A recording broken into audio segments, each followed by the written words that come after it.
Hey, Mark. Hey, Bill. How you doing? All right, how are you doing today? Are you ready to merge? You mean mind merge? Welcome, everyone, to our podcast. It's called Mind Merge. Well, all right. Today's topic or question is, where is the line between pet and food? Well, I'm not really sure what you're speaking of here, but the thing is, I say there's no line at all. Because basically, if I'm hungry enough, I'll eat anything, if I'm hungry enough. So, I mean, the dog starts to look good after a while. I mean, if I've been for, a couple of weeks without, food or whatever. Sure. I'll eat a dog.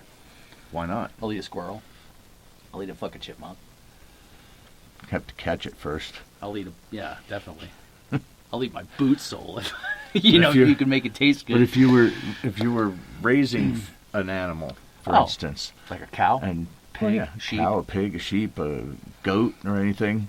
And I'm not married to any of them things. And then knowing all along that you're going to slaughter it for food one day. Well, let's look at it logically, which, a lot of people don't do. But if you look at it logically, if you own a cow, okay, a calf, all right, you start out with a calf. They're cute, okay? But let's face it, they get big. They are eating fucking machines. I mean, you're not going to have a cow as a friggin' pet, I mean, unless it's a milk cow. Then it's more like a pet, but it's still producing milk for you. So you're not going to just kill it until maybe it stops producing milk. But I mean, it's like having a horse as a pet. Unless a horse is really doing something for you, like plowing your field or giving you transportation or something like that, they are fucking expensive. Vet bills, food bills. I mean, you might as well have 3 more kids. I mean, transportation, you got to have, you just can't have a horse. I mean, you got to have the horse trailer. Then you got to have the truck to pull the horse trailer. Then you got to take it to the vet. And I mean, if you don't take it, these days, if you don't pay attention to your animals, everybody in the neighborhood and then the federal government and the state government and everybody else gets involved, and then you're paying out the ass just to, not that you should neglect animals if you're going to have them. But I think the animals you're talking about are way too big to have as pets. I mean, they either got to be producing something or they're being raised for food. I mean, you're just not feeding a cow because I like cows. Well, you could be. Maybe you do like cows. Yeah, but I mean, that's an expensive fucking pet. That's like having a tiger. I think if you had a good enough amount of, a tiger is a carnivore. You have to feed it meat. If you have an expanse of land, at least to be raising a cow for a purpose. The cow is really just keeping the grass down. You could be taking the cow shit and burning it. Well, that's another thing. Calves are cute. They get old. They get big. They're the most. If you've ever been around cows for any length of time, they are the most disgusting fucking animals that you ever wanted. If you're around cows, you don't really want to eat them. I mean, where we used to have our magazines, where we kept our dynamite, was on a rancher's land. And every day we'd have to go out there and let ourselves in through the gate, but he had cows everywhere. And sometimes you'd go out there and the cows would be all around the mags. Well, first of all, they're in the effing way. You got to get them out of the goddamn way. And they are the stupidest fucking things. They're big, they're huge, they're powerful, but they got a brain the size of a goddamn pea. They're in the fucking way. You can't get them to fucking move. You're hitting them, you're bumping them with the truck. You're fucking, get the fuck out of the way. By the time you leave there, you're like, fuck you, motherfucker, I'll see you at McDonald's. They're shitting. They're walking and shitting, right? Then they're like, let's just put it this way. They're walking, they're shitting, they're fucking shitting machines, and I don't think any of them ever had a solid stool in their life, and then they're cleaning, and anybody who eats a cow tongue, if you've been around cows, you would never eat a cow tongue. Let's just put it that way. Yeah, I wouldn't eat a cow tongue anyway. I just think that there are certain times where you could consider an animal a pet. Oh, sure. Up until the time you eat it. Right, and that's what I mean by the line. Sure. So at what point, if you're raising a pig, for instance, at what point do you decide, okay, well, is it a matter of hunger, or is it a matter of, I don't see just sustenance. a pig is not my friend. A pig is food. That's the way I just look at it. It's like I look at trees. Trees to me are warmth. They're warm. Warmth. Yeah. I mean, trees are nice, trees are pretty, but in the end, I mean, I cut them down and I burn them in my fireplace and I heat my house with them. You know, they're very nice, but they also have a purpose. You know, people, same thing. All of them have a fucking purpose. If you don't have a purpose, then what are you, a pet?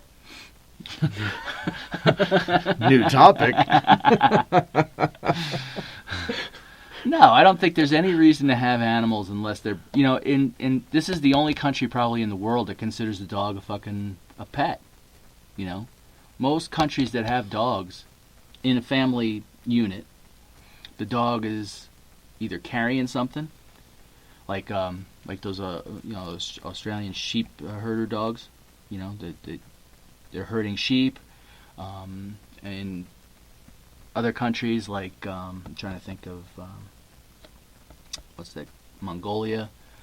You have they use dogs as pack animals. You know, they have little packs that they put on their dogs. You know, as they're wandering around, doing whatever Mongolians do. You know, I don't know. Mongolia. I mean, you go down into Thailand and all those other places, Vietnam and everything else. They eat the fucking dogs. They're food. You know, I think American Indians used to eat dogs. So then maybe the line between pet and food is a geographical line. I think it is. Ooh. I think it is. I think it has a lot to do with it. Because I think Because a lot of the there world are- laughs but at there are- the world laughs at the United States because the dog sleeps on your bed, is fucking, you know, is treated like a king basically. You know, it's part of the family. But You're then feeding it. if you go to India where the cow is treated that way, That's true. cows are sacred. Cow has the right of way anywhere. Right. If I it really walks into your don't have a lot of if it knowledge. walks on that. into your house, you consider yourself lucky. Yeah, I don't understand that. I don't either, but I don't again, have a lot of knowledge on it. I just figure maybe the line is a geographical line. Oh, definitely. I would because totally in agree with India, that. yeah, they would probably slaughter the dog and eat that You know, and save the and cow. save the cow. Yeah, you know, and, I don't get it. I don't. I'd have to do some reading on that one. yeah, I don't want to do research. Yeah, I mean It's either. not what we're about. But the thing, yeah, we're not about research. We're about whatever comes into my mind or your mind. But yeah, I mean, yeah, where did that come from? Is it just that there's so few of them? That's why they're sacred? You know, I don't get it. I don't know. You know, Again, but are like I is think there it's- thousands of cows just I think wandering it's around? I think it's a religious thing. Well, yeah, I would imagine it's a religious thing, but I'm thinking, why is it a religious thing? I mean, you have Shiva with the nine arms, and I mean, you have all these different gods over there in India. But why did they choose the cow to be sacred? Yeah, I don't know. I'm gonna have to Google it, Yeah, I'm not gonna. but not today. Okay. Yeah. But point being, though, maybe the line is geographical. Maybe Oh, it's a totally matter agree. of where you are and the culture you come up in, Mhm. whether or not you want to eat a dog or a cow, Sure, or if you want to keep a goat as a pet, or I'm sure there's cultures slaughter out there it. that eat bugs and snakes and reptiles and all kinds of shit. I mean, I'm thinking if you're hungry, you're gonna eat I what's guess around. if you were in some places, they might keep bugs as pets. Right. Ant farms. And yeah, I mean, people are people. I mean, they're ridiculous. No, maybe there is I think there definitely has to be a geographical line. It's not the line that I was originally thinking about, but this is why we have these discussions. No, but then of course you even have people who don't eat meat. Right. They just eat vegetables and shit. So then the line between pet and food would be They would look at everything as a pet, or everything as that needs to be helped by humankind to survive and stuff. And it's like I don't look at it that way. good. Well, I I'm like a good burger. I thinking like a if good steak. If the difference between pet and food is geographical in one sense, then if you're talking about like now a person that doesn't see meat as food, now the line for them could be completely different. What would you call that line? If it's not geographical, it's then organic. I would say so because organic basically, line. I mean, there's a lot of places in the world where cows are not indigenous. So I mean, like you go to Japan. Japan is mostly built up, and the other parts of it is agricultural, but they don't have a lot of beef, but they have a lot of access to fish and, they grow a lot of rice and they do all these other things to supplement their own diet. So yeah, when you say geographical, I would agree, but I think it has a lot to do with the size of the country, the terrain of the country. It has a lot to do with, like you said, geographical. But I mean, it's all and what's indigenous to the area, and then of course you're going to look at it as okay, well, this is plentiful here, so this is what people eat. People eat what is plentiful. If you got to go out and hunt and peck for weeks on end to find a goddamn cow roaming around, I mean, you're not going to eat a cow. You're not going to eat a lot of beef. You're not going to eat a lot of beef. But if there's a lot of wild boar or a lot of wild pigs running around, you're probably going to eat a lot of fucking pork. I mean, where was my cousin? I think it was China. He goes down into this market, and it's like they got all the scorpions on a stick and there you are. Now you're eating insects. You're eating all kinds of stuff. It's just like whatever happens to be bountiful. Yeah. I mean, people who just have a lot of fertile land and indigenous animals, I'm sure they're eating a lot of vegetables. Whatever's growing. Okay. So it appears then that the line is geographical. Yeah, and I think your original question was basically the line was, where does the pet become food? Food. But I think we've established that the line is nothing like that. Well, some people I would imagine it is. It's just with me, I don't know about you. As you said, if you got hungry enough, the dog's fair game. Yeah. Oh, well, I'm gonna survive. I mean, body needs protein. Body needs vitamins. Body needs a lot of shit to keep going on. If I can't feed the dog before he gets too skinny, I'm going to eat his ass. You're going to eat his ass? I'm going to eat the ass. I'm going to eat the head. I'm going to pick that fucker clean. It's going to last as long as it lasts. But I ain't throwing parts away. Well, we should probably wrap that up. I think we've established where the line is. Yep. Line's based on hunger and geographical location. Got anything else? I got nothing. All right, let's split. If